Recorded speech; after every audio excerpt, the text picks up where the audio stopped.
잠언 21장 15절부터 22절을 가지고 말씀드리겠습니다.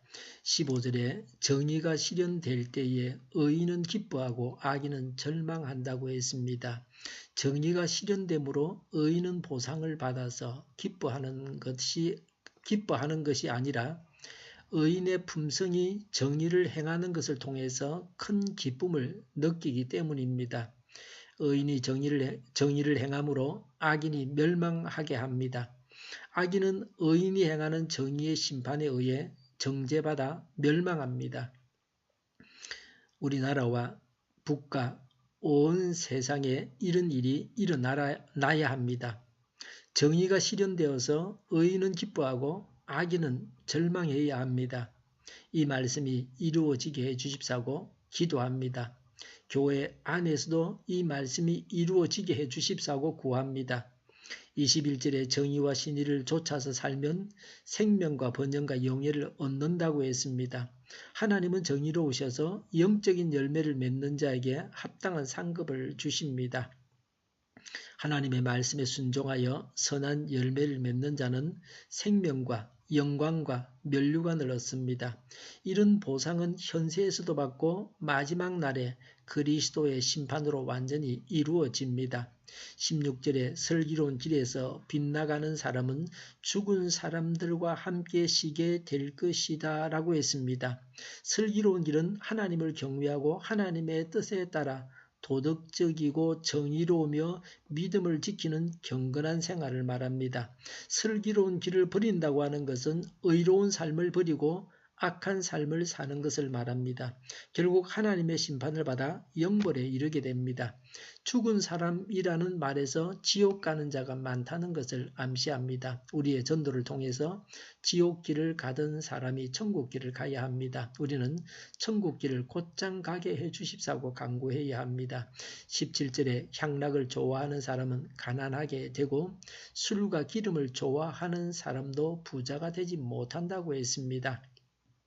사치와 방종을 경계하는 말씀입니다. 향락은 여러 사람이 모여서 하는 호화스러운 잔치입니다. 술은 잔치 음식으로 방탕을 말합니다. 기름은 손님의 머리나 옷에 부어서 환대를 표시하는 비싼 향료입니다. 사치스러운 생활을 가리킵니다. 기름은 한 병의 가격이 노동자의 1년치의 수입에 해당될 정도입니다. 공연히 돈을 낭비해서는 안 됩니다. 많은 경우에 전략할 수 있습니다. 헛돈을 쓸 필요가 없습니다. 18절에 악인은 의로운 사람 대신에 치르는 몸값이 되고 사기꾼은 정직한 사람 대신에 치르는 몸값이 된다고 했습니다. 의인은 환난에서 구원을 받고 악인은 의인을 대신해서 환난에 빠지게 됩니다. 페르시아의 고레스는 이스라엘을 포로에서 해방시켜 주었습니다. 그러나 이집트의 바로는 장자들이 다 죽고 군대도 홍해에 빠져 죽게 했습니다. 그러나 대신에 이스라엘 백성은 홍해에서 죽지 않고 구원받았습니다. 미련하고 악하면 망합니다. 욕심 때문에 죽습니다.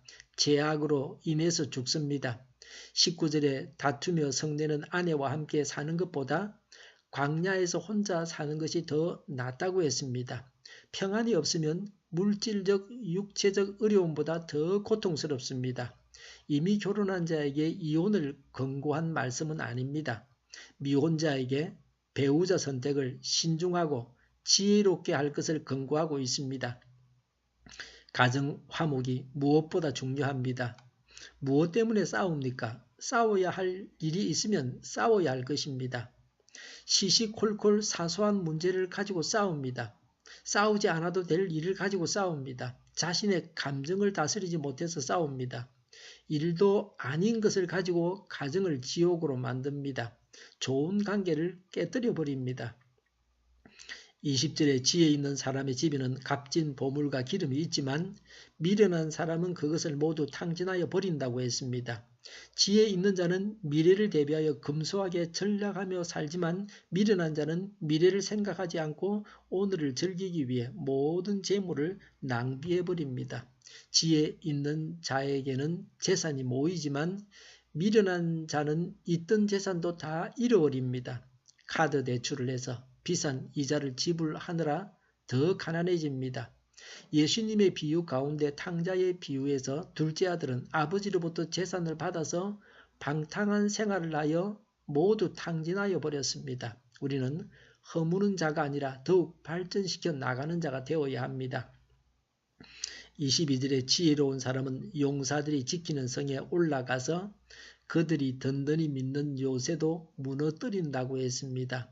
용사는 육신의 힘을 가지고 상대를 굴복시키지만 지혜자는 냉철하고 합리적인 방법으로 상대방을 설득하여 자기가 원하는 것을 성취합니다. 무력을 사용하는 용사는 겉으로는 의연해 보이지만 속으로는 항상 자기보다 강한 자가 나타나는 것을 두려워합니다. 지혜자는 지혜롭게 일을 처리하므로 부작용도 일으키지 않고 사람들의 존경과 부러움의 대상이 됩니다. 지혜가 힘과 재물보다는 훨씬 사람에게 가치 있는 것이라고 했습니다. 정의를 행하는 의인이 되어야 합니다. 천국길을 곧장 가야 합니다. 사치와 낭비를 멀리해야 합니다. 싸우지 않고 평화롭게 살아가야 합니다. 지혜로운 자가 되어 늘 승리하며 집에 생활에 필요한 것을 쌓아두고 살아야 합니다. 기도하겠습니다. 정의를 행하는 의인이 되게 하옵소서. 천국길을 곧장 가게 하옵소서. 사치와 낭비를 멀리하게 하옵소서. 싸우지 않고 평화롭게 살게 하옵소서. 지혜로운 자가 되어 늘 승리하며 집에 생활에 필요한 것을 쌓아두고 살게 하옵소서. 밤에 있을 기도회를 주장하여 주시옵소서. 교회를 향하는 말걸음을 주장하시고 악한 것이 틈타지 못하게 하여 주시옵소서. 우리 동일교회가 망구는 집 하게 하여 주시옵소서. 예수 이름으로 명하노니 모든 병만은 물러가고 몸의 모든 부분으로 온전하게 될지어다. 신유의 기적을 베푸셔서 지금도 저희의 질병을 고쳐주시옵소서. 저희와 교회와 이 나라의 민족을 불쌍히 여겨주시옵소서. 독재 정권이 무너지고 평화 통일을 이루고 민족 번영의 길로 나아가게 하여 주시옵소서. 전쟁 위험이 사라지게 하시며 북한의 핵 문제를 해결하여 주시옵소서. 신앙의 자유를 널 누리며 살게 하여 주시옵소서. 하나님을 대적하는 세력들이 바로 망하게 하여 주시옵소서. 국회와 정부가 하나님이 기뻐하시는 법만을 만들게 하시며 반성경적인 모든 법과 내규와 영들이 지구상에서 즉시 철폐되게 하여 주시옵소서. 대통령의 통치를 잘하게 하시며 지진이 나지 않게 하시며 출산율이 올라가게 하시며 자녀를 낳고 살만한 그런 나라가 되게 하여 주시옵소서. 성적으로 문란한 그런 나라가 되지 않게 하여 주시옵소서. 에너지 정책 또 재활용품 정책을 제대로 세워서 집행하게 하여 주시옵소서. 늘 맑은 공기를 마실 수 있게 하여 주시옵소서. 오늘도 성령님을 따라서 차고 넘치는 삶, 복된 삶을 살게 하여 주시옵소서. 감사와 찬양을 주님께 돌려드리며 예수님의 이름으로 기도하옵나이다. 아멘.